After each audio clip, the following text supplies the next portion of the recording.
Mari kita Silakan. bersatu dan doa. Allah Bapa di surga, terima kasih Bapa buat kesempatan malam hari ini kami boleh berjumpa kembali ya Tuhan. Semua karena anugerah ya Tuhan. Dan sebentar kami akan pemuridan Tuhan, pelatihan Tuhan tentang konseling. Biar Roh Kudus yang mengurapi setiap kami. Biar kami boleh mengerti apa yang disampaikan ya Tuhan.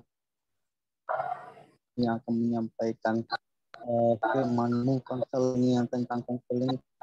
Roh Kudus urapi dengan kuat kuasa.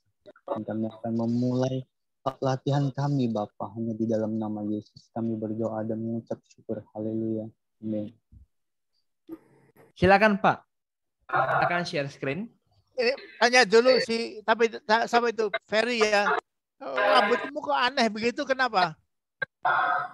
Itu rambutmu kok istimewa, itu model apa itu ya? rambut orang Korea, Pak. Susah nggak sisir begitu? Sisirnya susah nggak itu? Caranya gimana? Enggak, ini highlight. Rambut orang Korea, Pak. Oke, saya share screen ya. Silakan, Pak. Ya.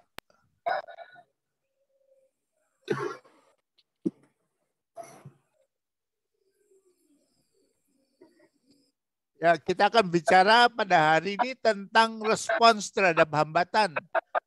Bagaimana kita konseling terhadap orang yang responsnya salah.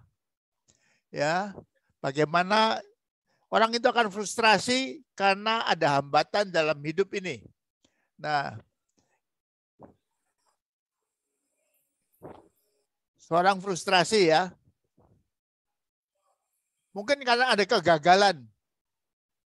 Mau ini nggak kesampaian, mau itu nggak kesampaian, mau lulus ujian nggak lulus ujian, mau naik pangkat nggak jadi naik pangkat, mau menyenangkan ikut suatu lomba nggak dipanggil atau nggak diundang untuk ikut lomba itu, kita akan frustrasi karena ada sesuatu yang kita tuju tapi nggak kesampaian, ada hambatan dalam arah kita menuju ke sesuatu.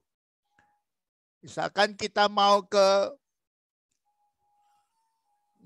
Alfamart di dekat rumah kita, kita mau jalan ke sana tapi nggak bisa karena ada kecelakaan mobil kita nggak bisa lewat.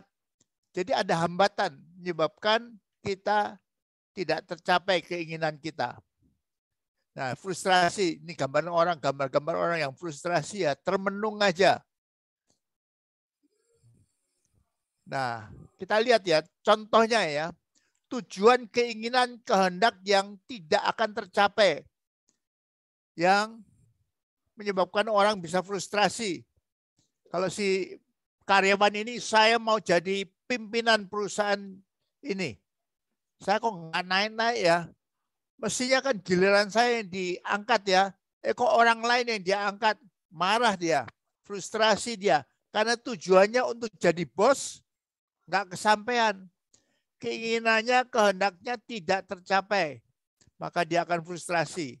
Nah, pertanyaan pertama, kenapa tujuan kita, keinginan kita, kehendak kita itu tidak tercapai? Realistis nggak?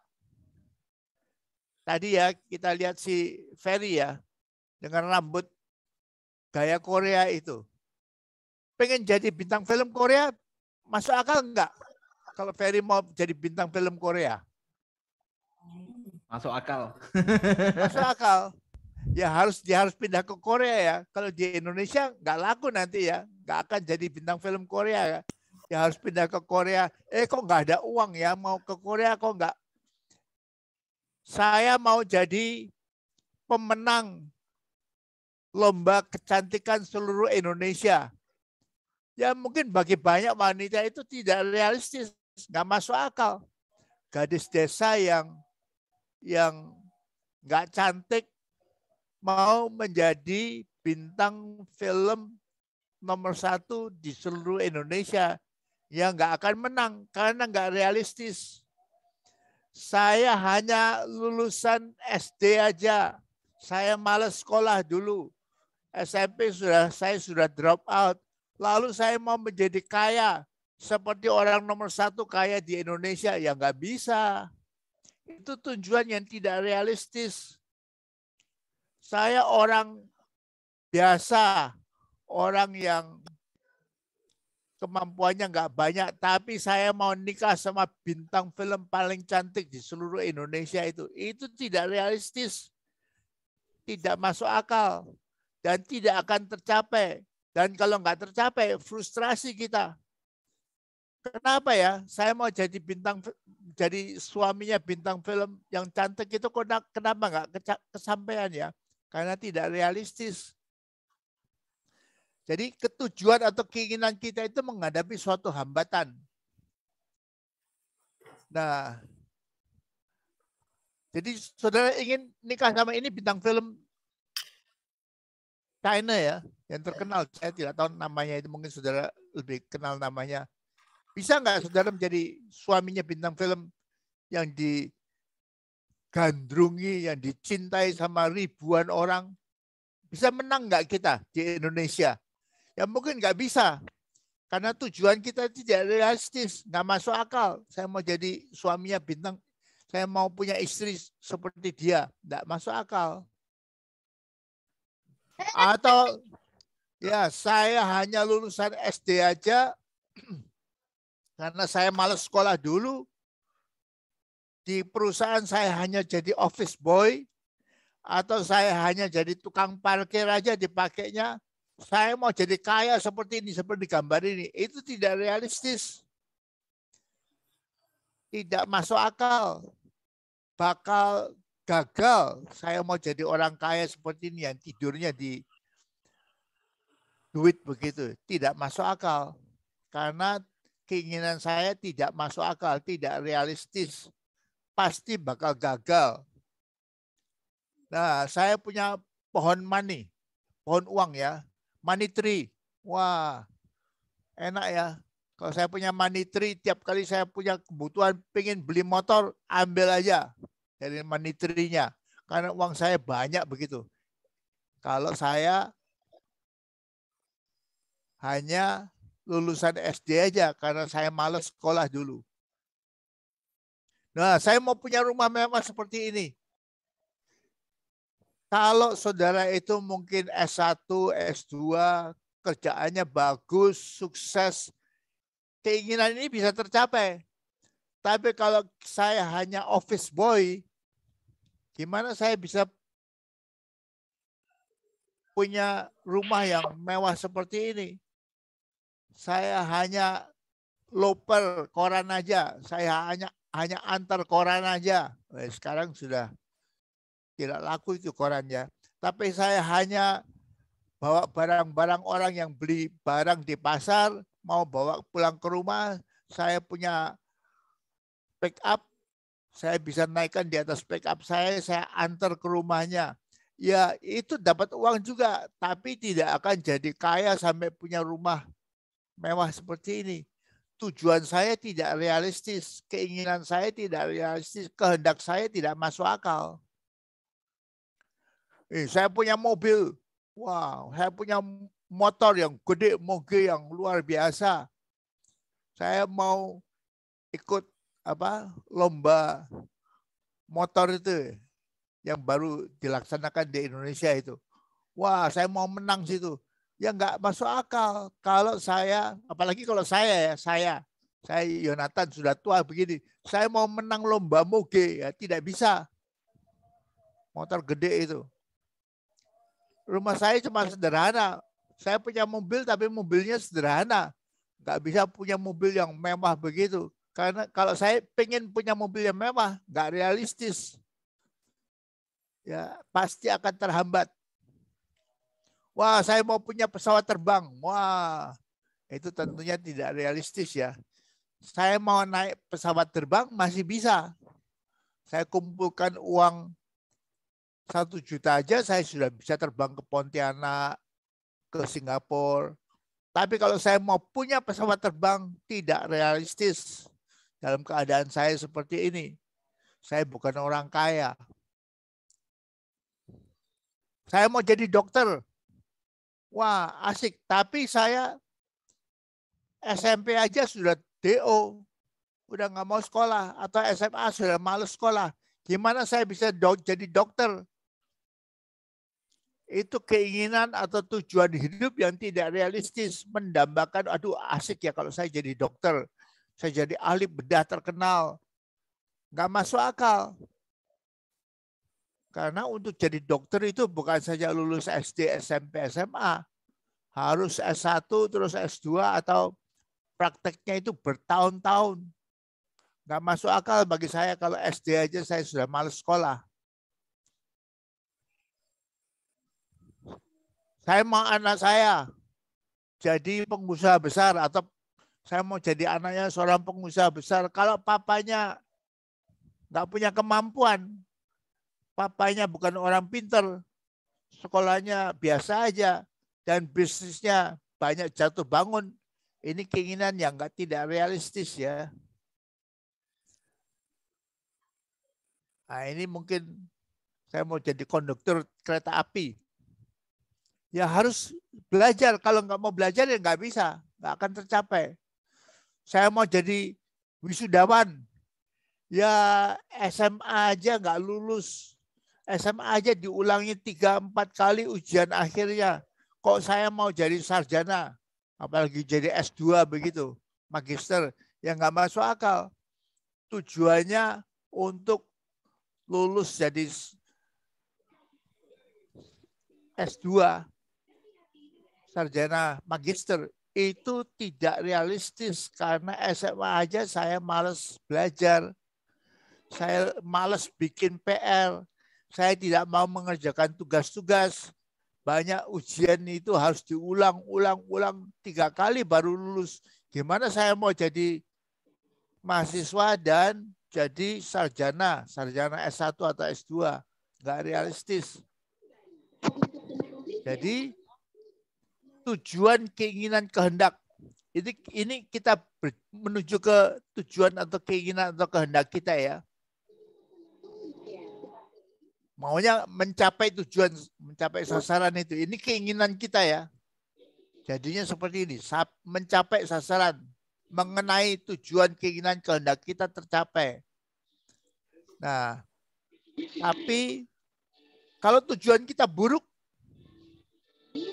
sebaiknya tercapai enggak? Tentunya enggak. Saya pengen istri muda. Saya pengen seperti Daud punya lebih dari 1 istri. Ya itu tentunya enggak bisa. Di zaman sekarang enggak bisa. Tujuan, keinginan atau kehendaknya itu buruk. Saya mau jadi miliarder tapi kerjaannya melalui menipu. Itu buruk. Ini ya, saya mau punya 2 istri ini. Aduh asiknya, bangganya saya kalau saya jalan itu ada 2 wanita. Kanan kiri saya yang cantik-cantik. Itu tujuan kehendak yang tidak realistis. Tidak masuk akal dan melanggar kehendak Tuhan. Itu tujuan yang buruk. Sebaiknya memang tidak tercapai. Karena ini tujuan yang buruk. Ya, dicoret. Harus dicoret oleh Tuhan. Tidak boleh. Punya 2 istri itu tidak boleh. Ceraiin, pengen cerai, kawin lagi, cerai, kawin lagi, cerai, kawin lagi. Tidak boleh. Karena buruk itu tujuannya. Ya, tujuan ini tidak realistis, sebaiknya tidak akan tercapai. Tujuan yang buruk akan dilarang oleh Tuhan. Nah, tapi ada tujuan-tujuan yang baik yang bagi kita nggak cocok. Khusus bagi kita nggak cocok. Hanya Tuhan saja yang tahu. Saya mau jadi miliarder. Saya pengen punya uang 1 miliar saja. 1 miliar saja. Itu kan tujuan yang masuk akal ya. Mungkin saudara sudah jadi sarjana, sudah S1. Tujuannya masuk akal. Dan tujuannya baik. Ya, saya jadi kaya, punya uang 1 M. Tapi mungkin khusus bagi kita, Allah tahu itu nggak baik. Yonatan tidak baik kalau aku kasih kamu uang 1 M. Itu kamu akan jadi rusak nanti.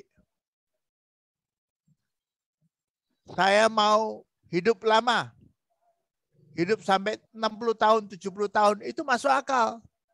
Tapi Allah tahu setepat-tepatnya bagi saya itu mungkin nggak cocok. Allah hanya bolehkan saya hidup sampai umur 42 tahun aja. Udah. Allah panggil kita karena Dia tidak menginginkan kita hidup sampai umur 70 tahun. Itu tujuannya masuk akal, baik, tapi untuk kita tidak tercapai, tidak akan tercapai. Karena Allah tahu itu tidak baik untuk si Yonatan ini.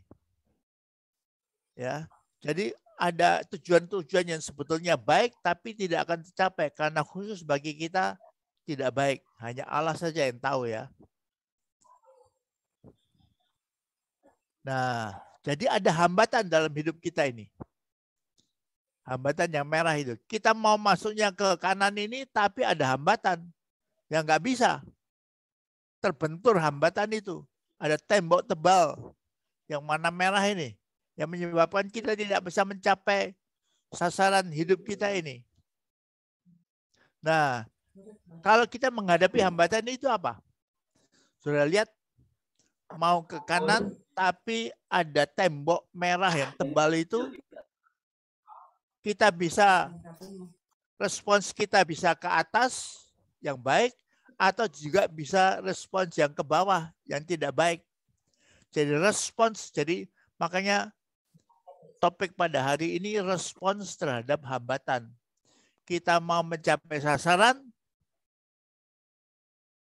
mungkin sasarannya masuk akal dan baik, tapi ada hambatan, tidak tercapai. Lalu ada dua macam respons yang bisa kita lakukan. Kita bisa yang positif, yang ke atas, ataupun kita kasih respons yang negatif, yang ke bawah, yang buruk. Nah, ini saudara akan hadapi banyak dalam di antara teman-teman, di antara anggota jemaat. Kenapa ya saya nggak bisa begini Pak Pendeta? Kenapa nggak bisa begitu? Saya maunya kan anak saya itu lulus semua. Ya anak saya kok nggak bisa ya? Saya mau suami saya itu sayang sama saya. Suami saya kok suka KDRT-in saya ya? Gimana ya? Saya mau usaha saya yang saya kelola banting tulang itu saya mau sukses. Restoran saya maunya paling sedikit ada yang order paling sedikit itu 20 supaya berhasil. Tapi ini kok hari ini cuma 5, kemarin cuma 3. Gimana ini? Nah, responsnya apa? Saudara menghadapi hambatan, mau dagangannya laku, tapi nggak jalan, nggak terjadi.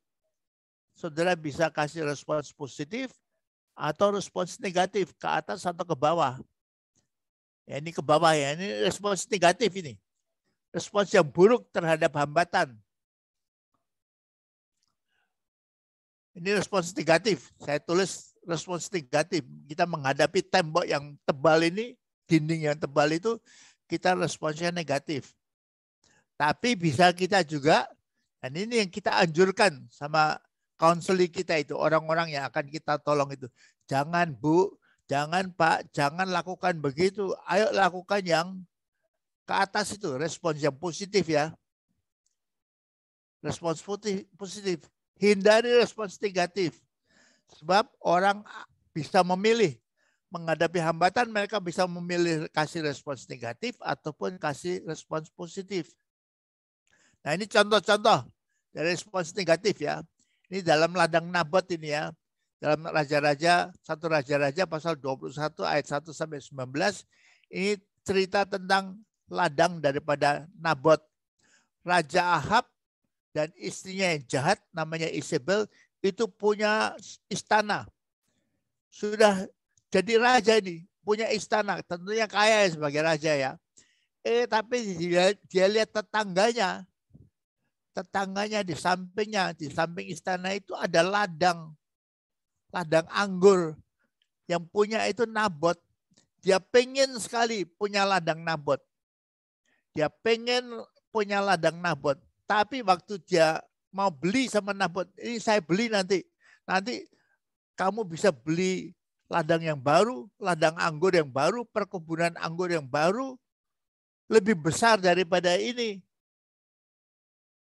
Tapi ternyata Nabot mengatakan, no, saya tidak akan jual. Ini perkebunan saya ini dari nenek moyang saya tidak akan jual. Wah, Raja Ahab dengar gitu gimana? Putus asa. Dia ingin memiliki ladang Nabot, tapi ada hambatan karena Nabot tidak mau jual. Responsnya apa? Responsnya dia tidur. Tengkurap aja di tempat tidur. Murung di tempat tidur. Nggak mau jadi raja. Nggak mau melakukan tugas sebagai raja. Nggak mau keluar dari kamarnya. Ya, sudah lihat ini ya. Ladang Nabot itu ladang anggur begitu ya. Yang banyak buahnya. Tapi Raja Ahab mau beli tapi tidak boleh. Nabot mengatakan saya nggak mau jual. Nah kemudian saudara dengan ceritanya dia gunakan Isabel. Isabel cari muslihat supaya Nabot itu dibunuh. Difitnah sampai Nabot itu dibunuh. Dan waktu Nabot sudah mati, wah asik ini. Ambil, kita rampas ladang Nabot itu. Sekarang jadi milik Raja Ahab. Senang nih. Raja Ahab sama istrinya Isabel senang. Tapi tiba-tiba Allah marah. Karena kejahatan daripada Raja Ahab itu dia kirimkan nabinya untuk memerintahkan kamu nanti akan mati seperti Nabot itu. Darahmu juga, karena Nabot matinya dirajam, berdarah-darah. Darahnya itu nanti dijilat-jilat sama anjing. Ahab, nanti kamu darahmu juga raja akan dijilat-jilat oleh anjing. Dan nanti Isabel juga waktu mati dagingnya akan dimakan anjing itu. Jadi Nabot ingin sesuatu, memiliki perkebunannya tetangganya, tapi tidak tercapai karena tidak mau jual, itu hambatannya, itu temboknya. Tapi responsnya negatif, responsnya membunuh, responsnya buruk. Ini contoh respons negatif dalam Alkitab ya, peristiwa ladang Nabot ini ya. Haman juga. Haman, wah saya orang nomor 2, dipilih oleh raja. Saya diangkat jadi orang nomor 2. Semua harus tunduk, kalau dia lewat semua harus tunduk. Wah asik ya, asik ya, asik ya. Kalau saya lewat itu, kereta saya lewat, semua orang harus tundukkan kepala, harus menghormati saya. Saya orang luar biasa ya, senangnya. Itu tujuannya, dihormati oleh setiap orang. Tapi tiba-tiba ada orang yang bisik-bisik sama Haman. Pak Haman tahu nggak bahwa ada seorang orang Yahudi ini yang tidak mau tunduk waktu Bapak lewat. Kan Hamannya nggak tahu bahwa Mordekai itu, namanya Mordekai ya, orang Yahudi ini ya.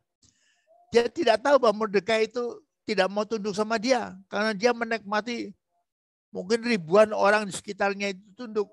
Dia tidak tahu satu orang yang nggak mau tunduk ini. Tapi begitu dia tahu bahwa ada seorang dari seluruh penduduk negara itu yang tunduk sama dia, ada satu orang yang tidak mau tunduk, wah dia marah. Dia marah.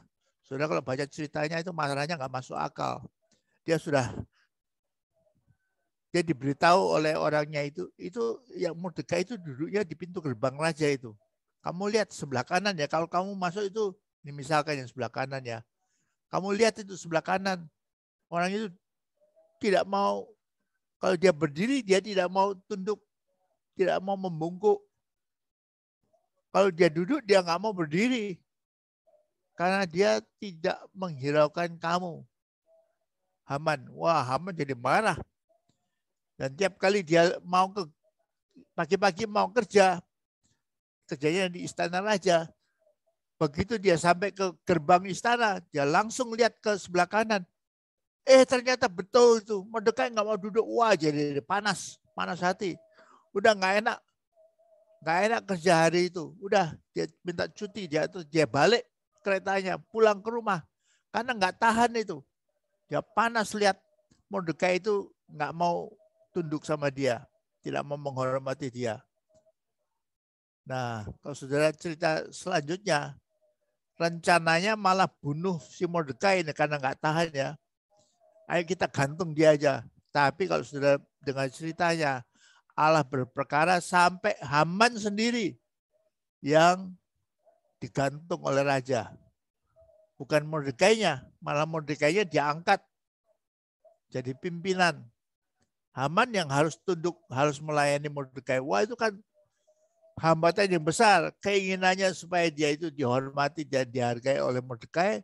Ternyata dia yang harus tunduk kepada Mordekai. Wah, luar biasa itu.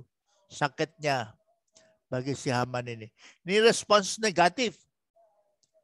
Responsnya apa negatifnya? Karena merencanakan untuk membunuh Mordekai itu. Makanya itu respons negatif. Nah, ada seorang pengusaha kaya sekali, punya teman kaya, sama-sama kaya, saling bercanda, sering makan, sering kegiatan bersama. Tapi suatu saat temannya si pengusaha yang kaya ini tiba-tiba entah kenapa dia butuh uang. Butuhnya nggak banyak, butuhnya cuma 10 juta. Dibandingkan dengan uangnya MM-an 10 juta itu nggak banyak. Ya, tentunya temannya mau pinjam 10 M, ya udah kasihkan. Dipinjemin 10 juta, tapi janjinya misalkan janjinya 1 bulan ya. Kembaliin 1 bulan ya. Ya, setuju. Tapi setelah 1 bulan, ternyata kawannya itu cuek aja. Nggak mau mengembalikan. Waktu ditagih. Ini kan sudah 1 bulan. Kamu harus kembalikan uang 10 juta yang kamu pinjam sama saya. Apa? Temannya jawabnya begitu. Apa? Nyangkali. Saya nggak pernah pinjam sama kamu. Kamu bohong ya. Kamu mengada-ada. Kita kan orang kaya. Kita uangnya MM-an. Miliar. Kok kamu tuduh saya pinjam uang 10 juta? Buat apa saya pinjam uang sama kamu 10 juta? Nah, si pengusaha kaya itu jadi marah sekali. Tapi nggak bisa berbuat apa-apa. Karena dia sama temannya itu saling percaya karena sama-sama orang kaya. Jadi uang 10 juta itu waktu pinjam itu nggak ditulis. Nggak ada di atas hitam putih.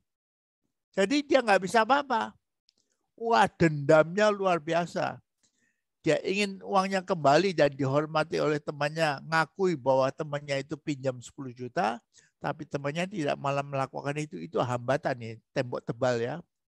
Yang merah tadi itu ya. Nah, responsnya apa? Pengusaha kaya itu marah sekali. Tidak bisa tidur. Tiap kali ingat temannya itu yang pinjam uang 10 juta nggak bayar itu, wah, berdebar-debar sampai stres. Jadi responsnya negatif. Dendam, marah. Kalau dia ke kantor biasanya harus lewat perusahaan daripada temannya. Sengaja itu dia perintahkan sama sopirnya, lewat, jangan lewat jalan itu. Sopirnya harus muter jauh karena dia tidak tahan lewat di depan perusahaan daripada temannya yang minjem 10 juta tidak mau kembalikan. Responsnya jadi negatif. Sebetulnya bagi dia 10 juta juga tidak ada artinya. Karena uangnya MM-an ya. 10 juta itu nggak ada artinya. Tapi karena dia tidak bisa lupa itu, responnya negatif. Murung, sedih, stres, tekan darahnya naik, nggak bisa tidur.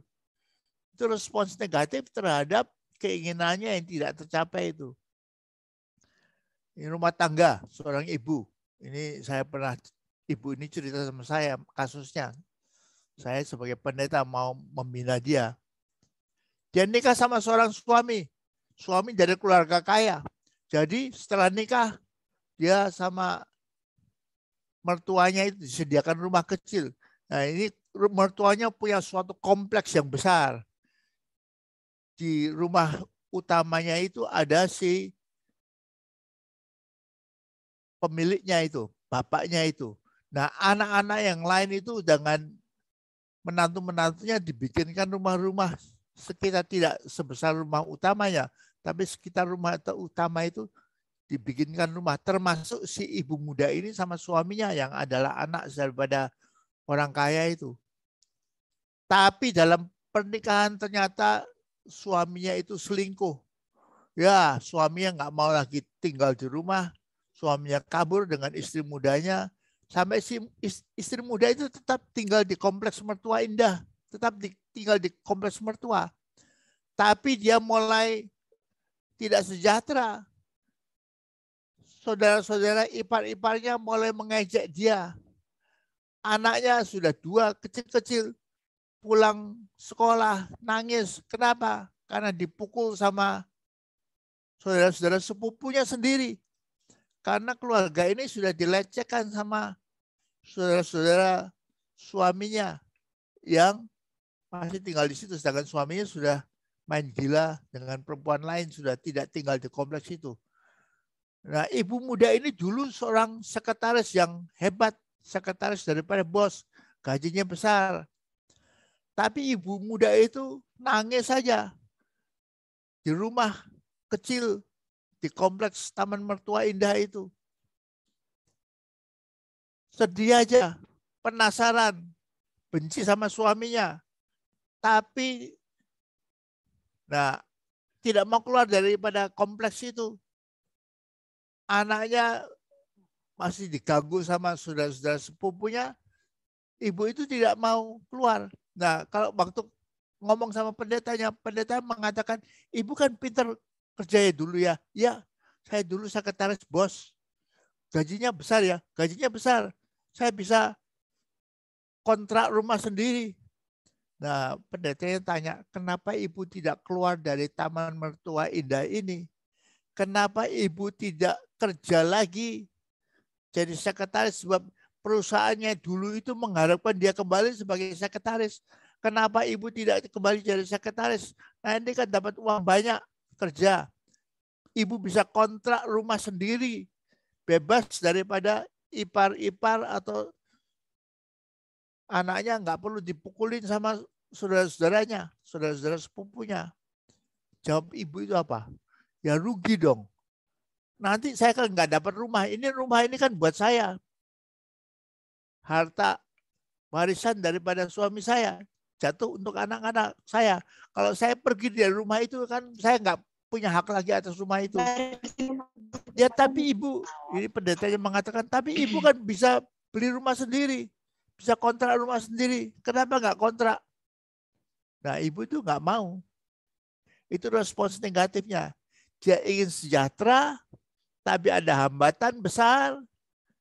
Dia ada tembok tebal, dia nggak mau. Dan responsnya negatif. Murung aja, nangis aja. Benci sekali sama suaminya. Anak-anaknya kena, karena ibunya karena frustrasi, jadi galak ini mamanya. Jadi anak-anak yang 2 itu sering diomelin. Mamanya galak sama anaknya ini. Ibu ini memberi respons negatif terhadap hambatan, keinginannya tidak tercapai. Suami yang setia ya. Nah, ini contoh-contoh respons negatif yang banyak ya. Saudara tidak tercapai keinginannya, bisa nangis dan murung aja. Bisa dendam. Merencanakan pembalasan seperti pengusaha kaya dendam sama temannya. Gimana saya bisa balas ya? 10 juta aja. Bisa melakukan pelarian, minum-minum, mabuk-mabuk. Orang yang keinginannya tidak tercapai itu bisa jadi pecandu alkohol. Bisa tidur. Ada seorang ibu yang tidur sampai sehari kan 24 jam ya. Bisa tidur sampai 20 jam sehari. Karena apa? Karena nggak tahan melek. Kalau dia sadar, timbul bencinya kepada suaminya lagi. Bagaimana suaminya semenang-menangin dia. Supaya lupa itu ya dia tidur aja. Pakai obat tidur segalanya. Jadi tidurnya sampai 20 jam sehari. Hanya kalau anaknya mau sekolah, anaknya pulang sekolah, dia bangun sebentar, sediain makan bagi anak-anak, anaknya tidur siang, dia tidur lagi. Sampai malam tidur lagi. Kebanyakan tidur itu. Jadi itu pelarian orang respons negatif terhadap hambatan, yaitu tidur. Ada orang yang melarikan diri melalui obat-obatan. Jadi morfinis, pakai narkoba. Ada orang yang melarikan diri Respons negatif itu seks bebas. Karena istri saya galak, ya saya pergi ke BTS saja. Ke kompleks pelacuran. Itu respons negatif terhadap keinginan yang tidak tercapai. Inginnya punya istri yang sayang sama dia, menghargai dia, tapi istrinya galak. Nah, contoh lain respons negatif adalah menyerang, cerewet, marah terus sama suaminya, ngomel, pukulin anak, dan bisa juga jadi penjahat. Ini kalau anak-anak muda ya, ayo kita kumpulkan ini geng anak-anak nakal ini. Punya teman 10 itu, 10 orang sama dia 11 orang, dia jadi bosnya. Lalu jahat, curi ini, curi itu. Kalau mobil lupa kuncinya diambil sama pemiliknya, kuncinya tetap ada dalam mobil, udah dicuri mobil itu. Karena dia jadi anggota geng penjahat, itu respons negatif. Usaha bunuh diri. Kalau istri suami tidak setia, gimana? Saya pengen mati aja. Saya pengen minum racun aja. Minum baygon aja. Saya pengen gantung diri aja.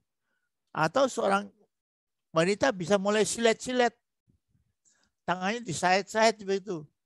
Untung hanya pembuluh balik aja. Kalau kena pembuluh nadi kan, wah, bisa mati dia. Pendarahan terus gitu. Atau anak-anak muda.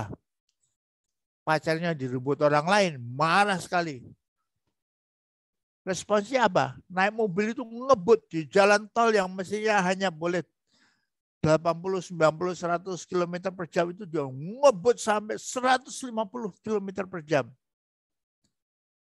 Kalau dia itu lengah sedikit aja bisa nabrak tiang jalan tol itu. Mati.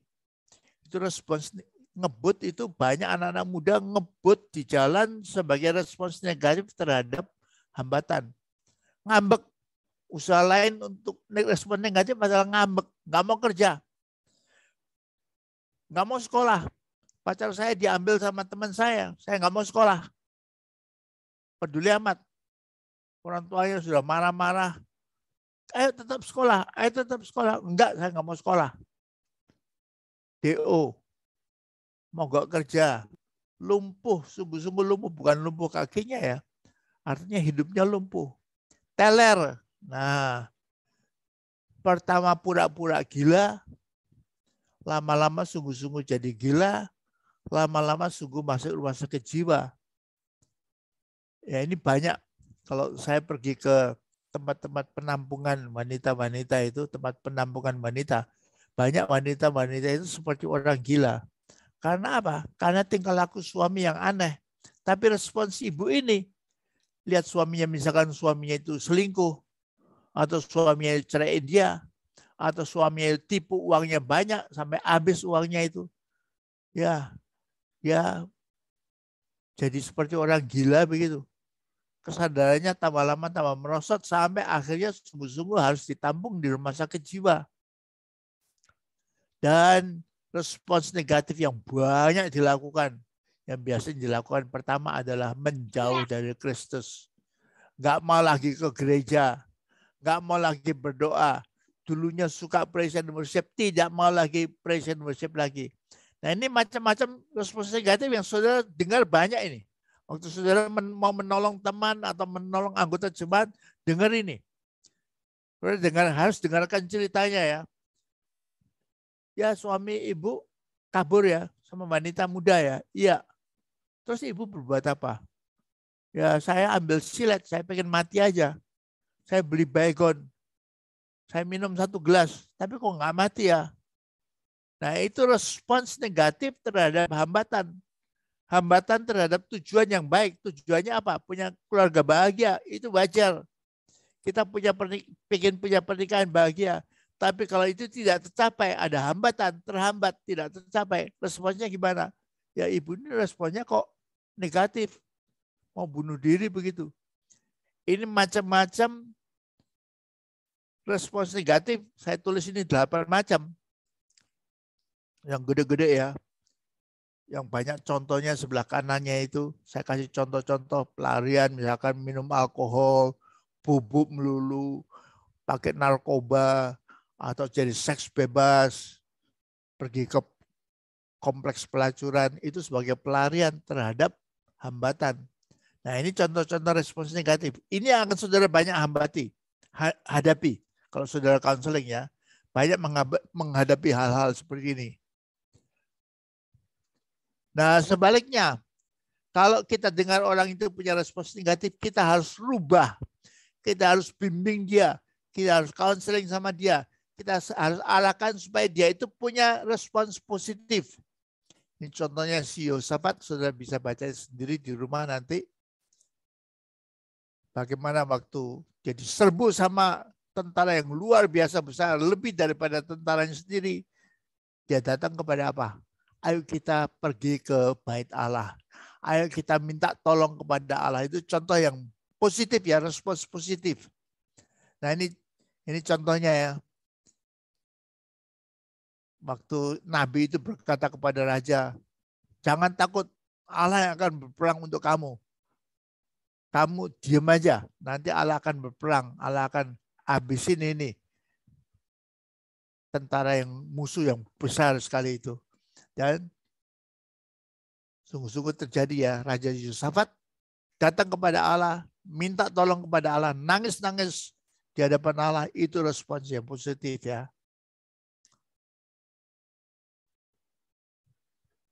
Yosua juga, sudah lihat ini, kelilingi kota Yeriko 7 hari, Tuhan menolong dia.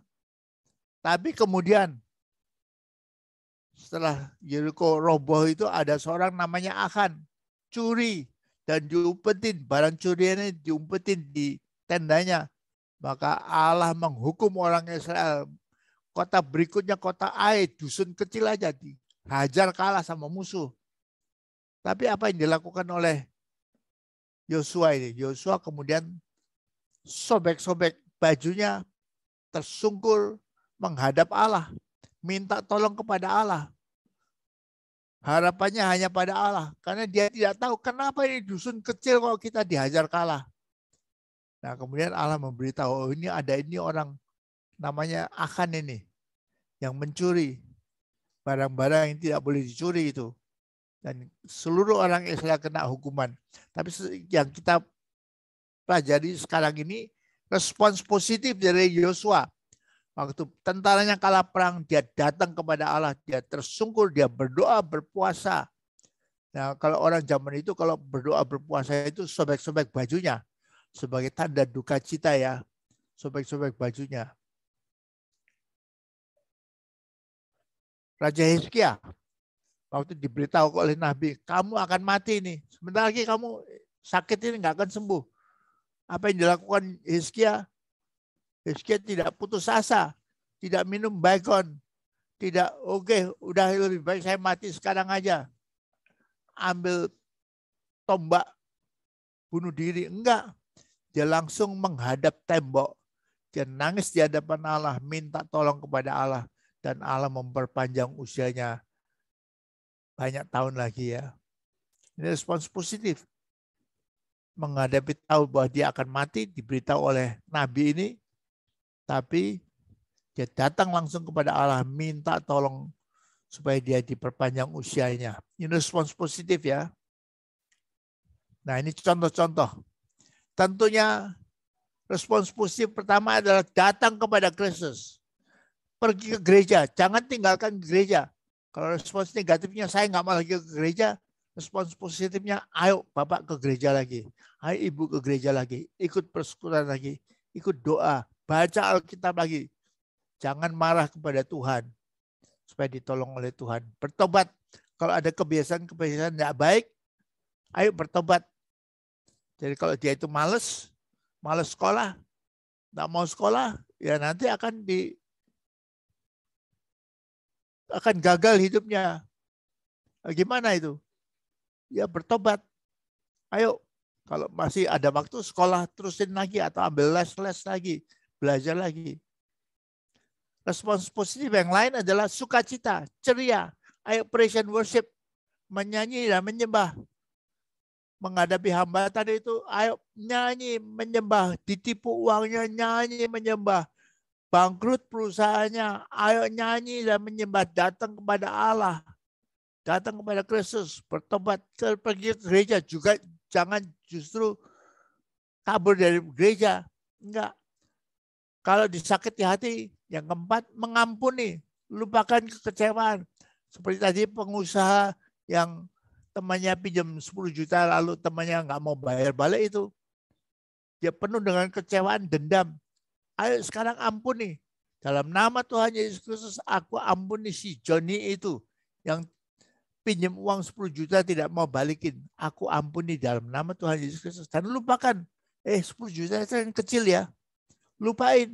Udah. Jangan diingat-ingat lagi. Jangan dendam terus. Nah, yang kelima. Kalau kerja tetap kerja. Kalau sekolah tetap sekolah. Jangan mangkir dari kerja. Jangan DO. Kalau perlu malah ikut kursus keterampilan supaya lebih terampil lagi.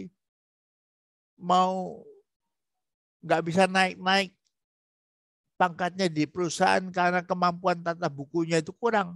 Ayo kursus tata buku lagi, belajar bookkeeping, belajar tata buku lagi supaya keterampilannya meningkat.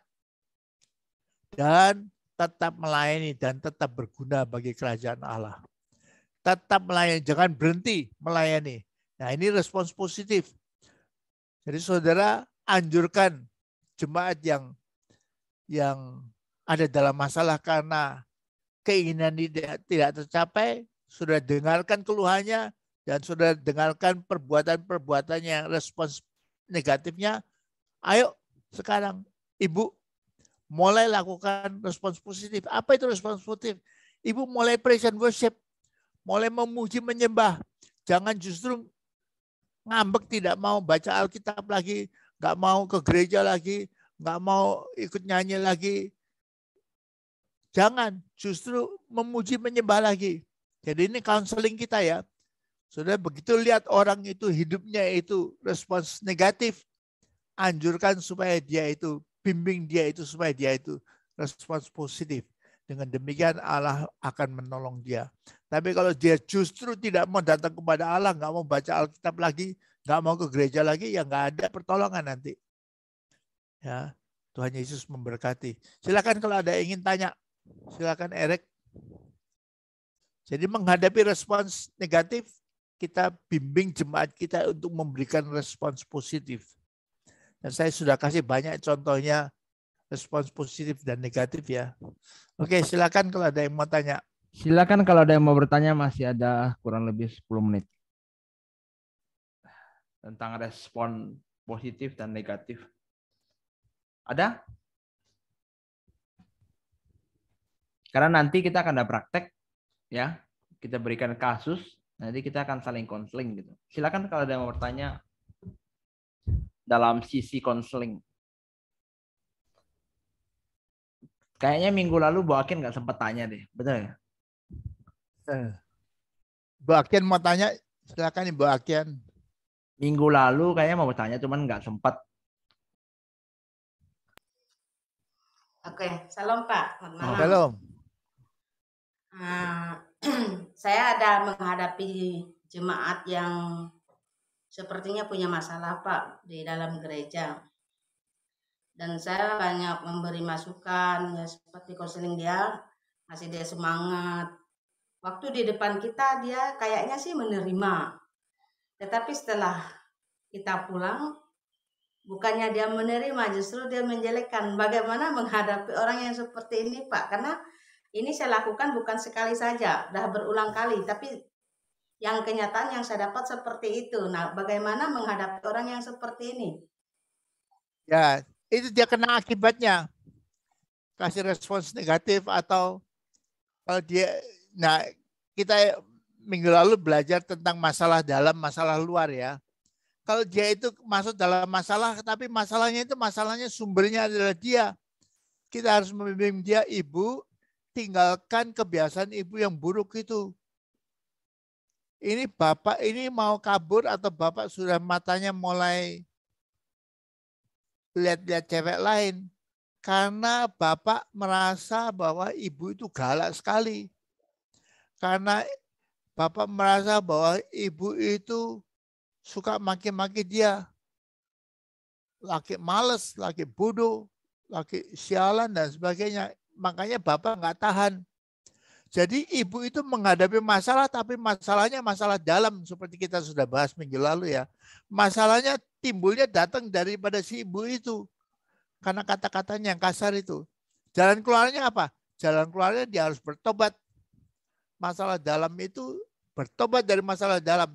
Oke, saya bertobat, saya ngakui, mungkin ngomong sama suami, sorry ya. Selama ini sudah 1 tahun lebih ini saya suka maki-maki suami.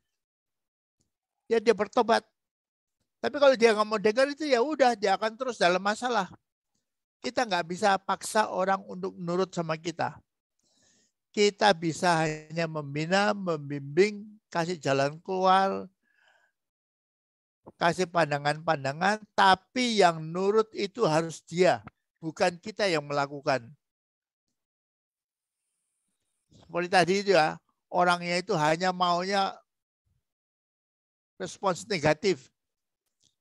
Saya dikecewakan ini, pacar saya diambil orang, saya nggak mau sekolah lagi, saya nggak mau sekolah lagi.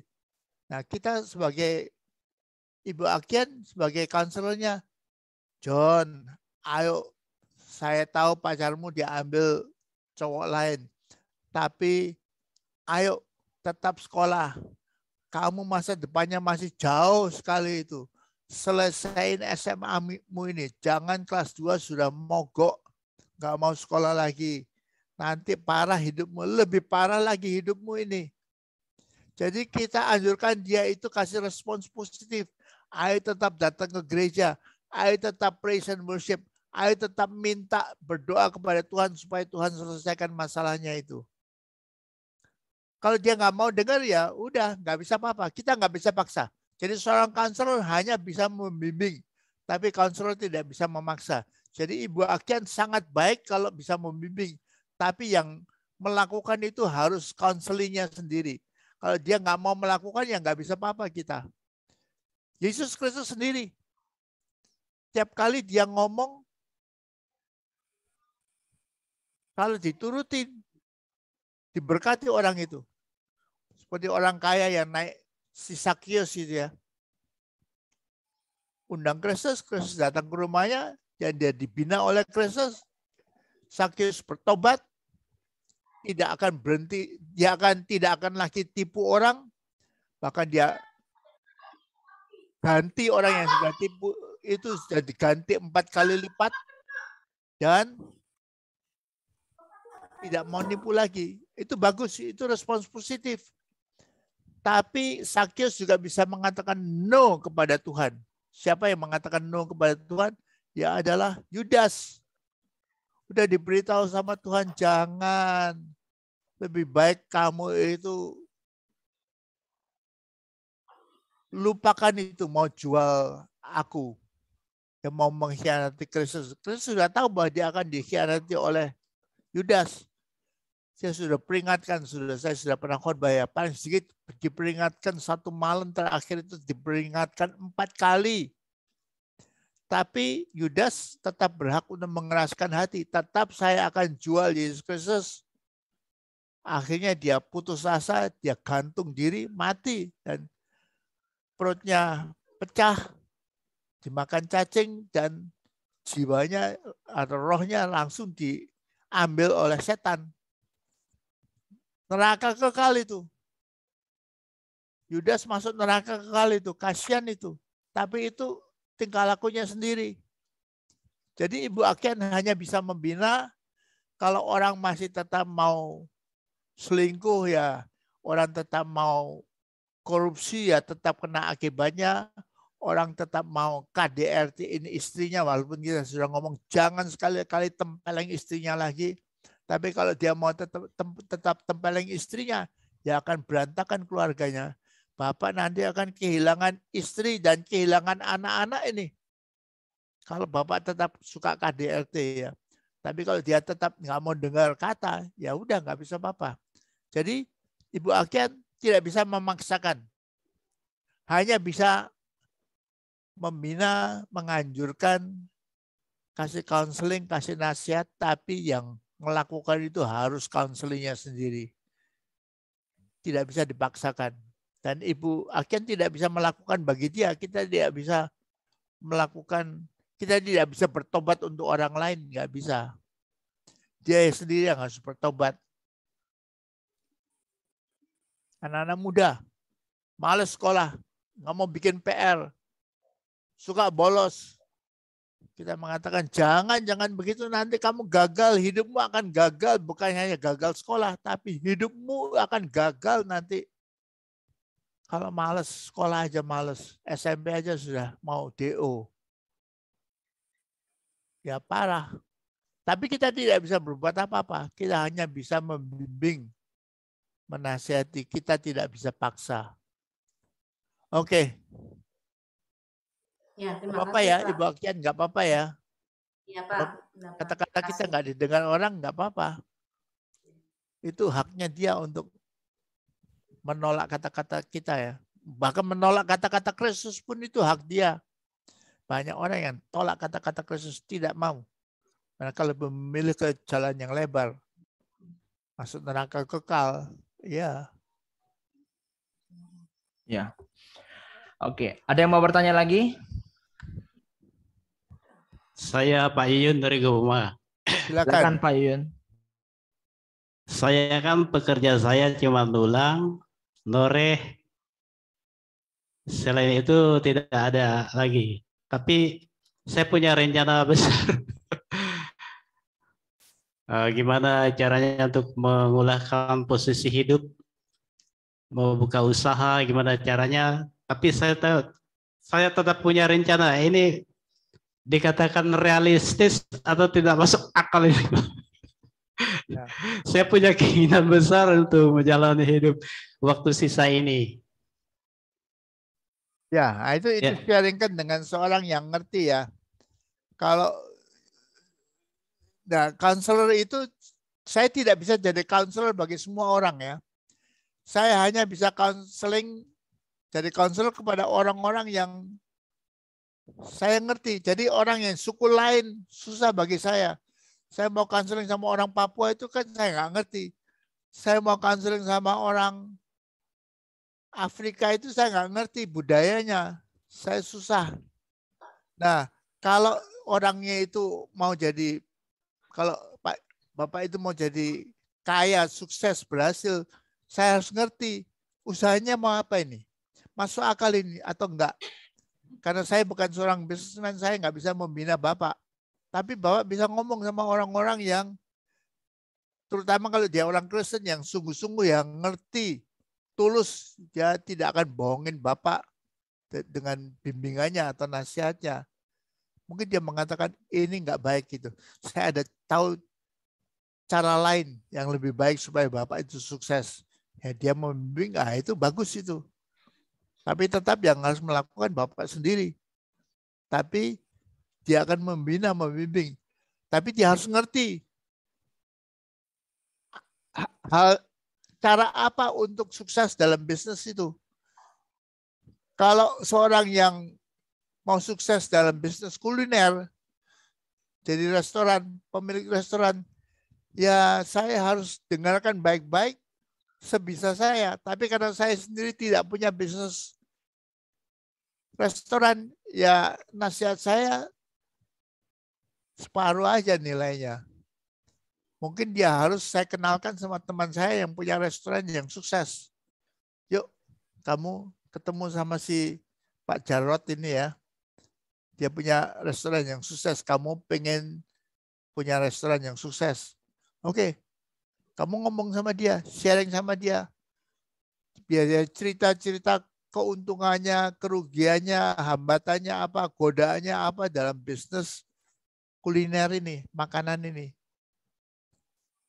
Kalau orang punya, ya saya kan sama sekali ya nggak ngerti tentang emas ini atau noreh itu, saya nggak ngerti karena saya bukan orang dari Kalimantan sana ya.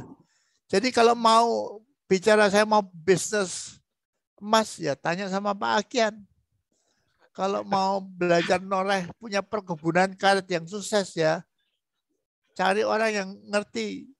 Mau perkebunan sawit yang saya nggak ngerti sama sekali. Saya hanya bisa membimbing saudara untuk atau kenalkan orang-orang yang sukses dalam bisnis seperti itu. Nah, setelah itu lakukan dan moga-moga berhasil. Amin, itu aja Pak. Pak. Itu aja Pak yang bisa saya Ya, ya. sarankan. Berarti saya nanya Pak Kian nanti. Ya, Terima kasih. kalau perlu Pak Akian ya. Pak Akian sharing ya. Atau kerjasama sama Pak Akian ya. Oke. Oke.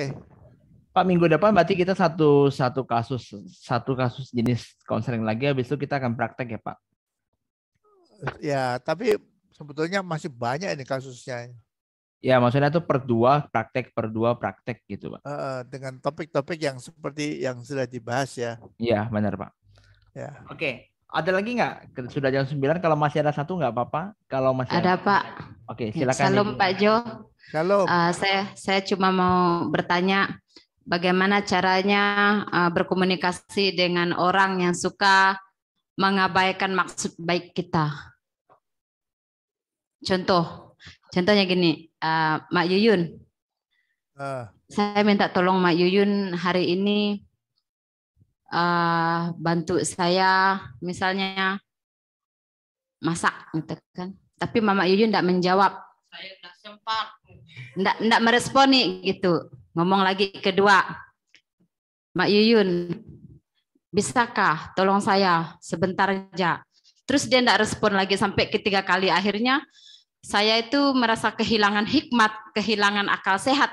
Lalu yang keluar itu lalu omong-omong kasar dan ujungnya berpuncak kepada hal yang tidak baik. Kalau kayak begitu bagaimana Pak cara menghadapi orang seperti Mbak Yuyun ini? Contohnya. Kalau terima kasih Pak.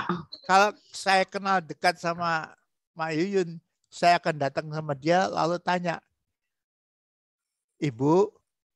Ibu kan kenal baik.